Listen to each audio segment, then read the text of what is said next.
বিবাহ বাদে হালাল স্ত্রী ছাড়া অন্য যে কোনো রকমের মেয়ের সাথে যে কোনো সম্পর্ক, অর্থাৎ তুমি একটা মেয়ের সাথে কথা বলো, এটাও জিনা।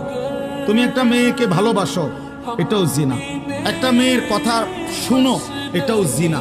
একটা মেয়ের সাথে হাঁটো, এটাও জিনা।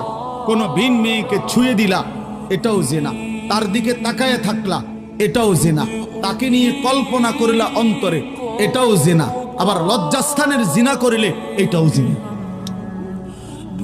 চোখেরটাও জিনা, হাতেরটাও জিনা, কানেরটাও জিনা, দিলেরটাও জিনা, পায়েরটাও জিনা, লজ্জাস্থানেরটাও। একেবারে স্পষ্ট কোরআন শরীফে বিবাহ বহির্ভূত সম্পর্ককে প্রেম বলে না, ভালোবাসা বলে না, ব্যভিচার বলে, জিনাকার বলে। বিবাহ বাদে হালাল স্ত্রী ছাড়া অন্য যে কোনো রকমের মেয়ের সাথে যে কোনো সম্পর্ক, অর্থাৎ তুমি একটা মেয়ে